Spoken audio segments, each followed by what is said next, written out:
بسم اللہ الرحمن الرحیم۔ السلام علیکم، آپ دیکھ رہے ہیں الف نیوز اور میں ہوں آپ کے ساتھ ماجد علی۔ شامل کرتے ہیں آج کی ون لائن ہیڈ لائنز۔ مصر نے غزہ کی سیکیورٹی سنبھالنے کی امریکی تجویز مسترد کر دی۔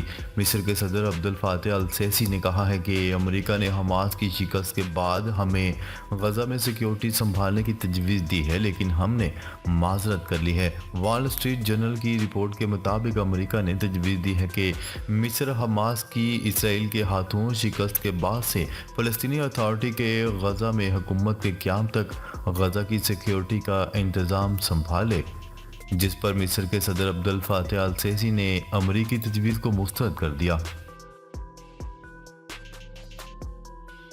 شام اور عراق میں امریکی فوجی ٹھکانوں پر حملوں میں تیزی آ گئی۔ عالمی خبرساں ادارے کی رپورٹ کے مطابق شمالی عراق میں امریکی فضائی اڈے الحریر پر تازہ ڈرون حملوں کی اطلاعات دی گئی ہیں۔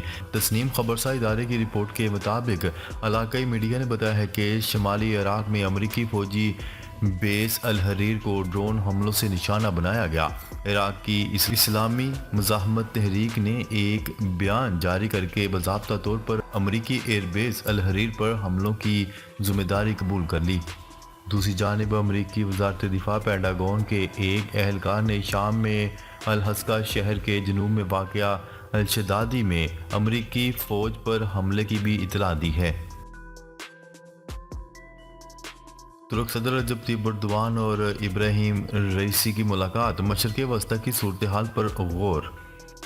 اقتصادی تعاون تنظیم کے 16ویں سربراہی اجلاس میں شرکت کے لیے ازبکستان کے دارالحکومت تاشقند میں موجود ترک صدر رجب طیب اردوان اور ایرانی صدر ابراہیم رئیسی کی ملاقات ہوئی۔ ترک ایوان صدر کے شعبہ اطلاعات کے مطابق اردوان اور رئیسی کے درمیان ہونے والی اس ملاقات میں غزہ پر اسرائیل کے حملوں کے نتیجے میں پیدا ہونے والے انسانی بحران اور اس کے حل کے لیے اٹھائے جانے والے اقدامات، ترکیہ ایران دو طرفہ تعلقات اور علاقائی امور پر تبادلہ خیال کیا گیا۔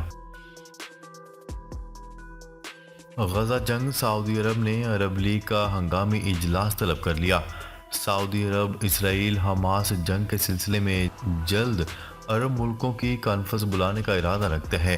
غیر ملکی خبرساں ادارے کی رپورٹ کے مطابق یہ بات مملکت کے وزیر سرمایہ کاری نے بلومبرگ اکانومی فورم سنگاپور میں ایک خطاب کے دوران کہی۔ خالد الفلاح نے کہا کہ اگلے ایک ہفتے یا چند دنوں میں دیکھیں گے کہ سعودی عرب ہنگامی عرب سربراہی کانفرنس منعقد کرے گا۔ اس سلسلے میں اسلامی سربراہی کانفرنس کا انعقاد بھی کیا جا رہا ہے۔ عرب لیگ کی یہ ہنگامی کانفرنس 7 اکتوبر سے جاری اسرائیل حماس جنگ کے سلسلے میں ہے۔ یورپی ممالک کا ہسپتال پر مبنی بحری جہاز غزہ بھیجنے کا اعلان۔ یورپی ملک اٹلی نے اسرائیل کی وحشیانہ بمباری سے زخمی ہونے والے فلسطینیوں کے علاج کے لیے ہسپتال پر مبنی بحری جہاز بھیجنے کا اعلان کر دیا۔ غیر ملکی میڈیا کی رپورٹس کے مطابق اٹلی کے وزیر دفاع نے اپنے بیان میں بتایا ہے کہ ہسپتال پر مبنی بحری جہاز بدھ کو روانہ ہوا ہے، جس میں 170 میڈیکل سٹاف ہوگا۔ انہوں نے بتایا ہے کہ اٹلی بحریہ کے 2 جہاز پہلے ہی مشرق وسطی روانہ کر دیے گئے ہیں۔ ہم طے کریں گے کہ ان جہازوں کو وہاں موجود ہونا چاہیے یا نہیں، مگر میں ذاتی طور پر ان جہازوں کو وہاں رکھنے کو ترجیح دیتا ہوں۔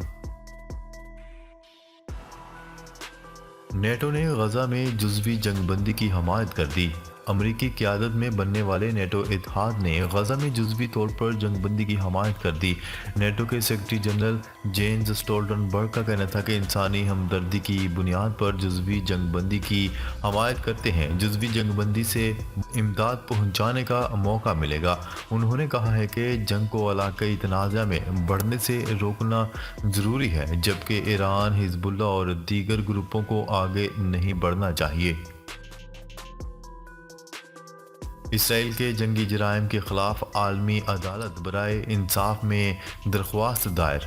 اسرائیل کی جانب سے جنگی جرائم، زہریلی گیس کے استعمال پر عالمی عدالت برائے انصاف میں درخواست دائر کر دی گئی۔ تفصیلات کے مطابق فلسطین کے حقوق کے لیے کام کرنے والی 3 تنظیموں کی جانب سے عالمی عدالت برائے انصاف میں اسرائیل کے خلاف درخواست دائر کی گئی ہے۔ انسانی حقوق کی تنظیموں کی درخواست میں کہا گیا ہے کہ اسرائیل کے جنگی جرائم اور زہریلی گیس کے استعمال کی تحقیقات کی جائیں گی۔ شمالی کوریا اور روس ایک دوسرے کو فوجی امداد دے رہے ہیں، اینتھنی بلنکن۔ امریکی وزیر خارجہ اینتھنی بلنکن نے کہا ہے کہ شمالی کوریا اور روس ایک دوسرے کو فوجی امداد فراہم کرتے ہیں۔ اینتھنی بلنکن نے جنوبی کوریا کے دارالحکومت سیول میں اپنے ہم منصب پارک جن سے ملاقات کی۔ ملاقات کے بعد پریس کانفرنس سے خطاب کرتے ہوئے اینتھنی بلنکن کا کہنا تھا کہ شمالی کوریا اور روس باہمی طور پر ایک دوسرے کو فوجی امداد فراہم کرتے ہیں۔ انہوں نے مزید کہا ہے کہ ہم دیکھ رہے ہیں کہ شمالی کوریا یوکرین میں اپنی جارحیت کو جاری رکھنے کے لیے روس کو فوجی سازوسامان فراہم کر رہا ہے، اور یہ کہ روس شمالی کوریا کو اپنے فوجی پروگرام کے لیے ٹیکنالوجی اور مدد فراہم کر رہا ہے جس پر ہمیں تشویش ہے۔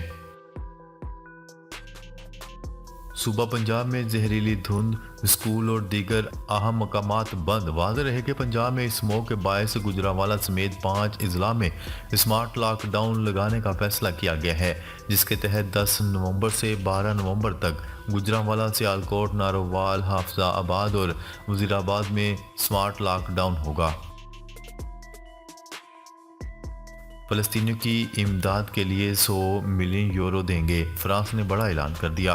فرانس کے صدر ایمانوئل میکرون کا کہنا ہے کہ غزہ میں بہت جلد انسانی ہمدردی کا وقفہ ہونا چاہیے۔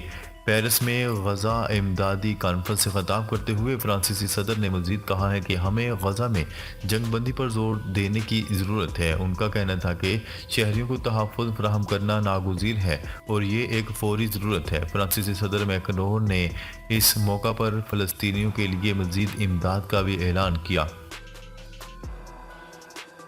فلسطینیوں کے لیے مظاہروں کی مخالف برطانوی وزیر کی برطرفی کا مطالبہ۔ برطانوی وزیر داخلہ سویلا بریور مین کے اخباری مضمون نے نیا تنازع کھڑا کر دیا۔ لندن سے ملنے والے اطلاعات کے مطابق برطانوی وزیر اعظم رشی سونک سے سویلا بریور مین کو برطرف کرنے کے مطالبے میں شدت آ گئی۔ سویلا بریور مین نے اپنے اخباری مضمون میں لکھا تھا کہ پولیس فلسطینیوں کی حمایت میں ہونے والے مظاہروں پر پابندی نہ لگا کر تعصب برت رہی ہے۔ بھارتی نژاد برطانوی وزیر داخلہ نے مضمون میں تحریر کیا تھا کہ پولیس فلسطینی حمایت میں مظاہروں پر دوہرا معیار اپنا رہی ہے۔ پولیس دائیں بازو کی نسبت فلسطینی حمایت میں مظاہروں کو نظر انداز کر رہی ہے۔ فلسطین پر وحشیانہ حملے اور نسل کشی پر اقوام متحدہ مکمل طور پر ناکام اور سوالیہ نشان بن گئی۔ نہتے فلسطینیوں کو طاقتور ترین ملک کی ایٹمی ہتھیاروں اور ایٹمی آبدوزوں سے حملے کی دھمکیاں دی جا رہی ہیں۔ اکتوبر کے پہلے ہفتے سے شروع ہونے والی اس جنگ میں اسرائیل نے حماس کے حملوں کے جواب میں غزہ کی سول آبادی پر وحشیانہ بمباری کر کے ہزاروں معصوم بچوں، خواتین اور مردوں کو نشانہ بنایا۔ ظلم کی انتہا یہ ہے کہ معصوم بچے پانی کی قطار میں جمع ہیں اور بم گرائے جا رہے ہیں۔ ایمبولینسز، ہسپتالوں، پناہ گزین کیمپوں اور سکولوں پر سینکڑوں بم گرا کر 10,000 نہتے فلسطینیوں کو شہید کر دیا گیا ہے۔ بجلی صارفین کے لیے پھر بری خبر، فی یونٹ قیمت میں اضافہ۔ National electric power regulatory authority NEPRA نے بجلی کی فی یونٹ قیمت میں 40 پیسے کا اضافہ کر دیا۔ نیپرا نے مہنگائی سے پریشان عوام کے لیے ایک اور مشکل فیصلہ کرتے ہوئے بجلی کی قیمت بڑھانے کا اعلان کر دیا اور ایک ماہ کے لیے بجلی کی قیمت میں فی یونٹ 40 پیسے کا اضافہ کر دیا گیا۔ بیلجیم کی ڈپٹی وزیر اعظم کا اسرائیل پر پابندی کا مطالبہ۔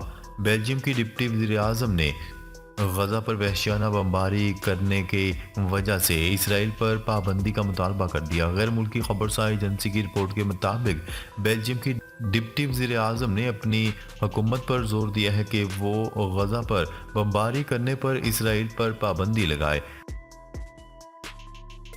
2 لاکھ سے زائد افغان باشندے واپس جا چکے، غیر قانونی تارکین وطن کا واپسی کا سلسلہ جاری۔ ڈیڈ لائن گزر جانے کے بعد بھی غیر قانونی تارکین وطن کی اپنے ملک واپسی جاری ہے۔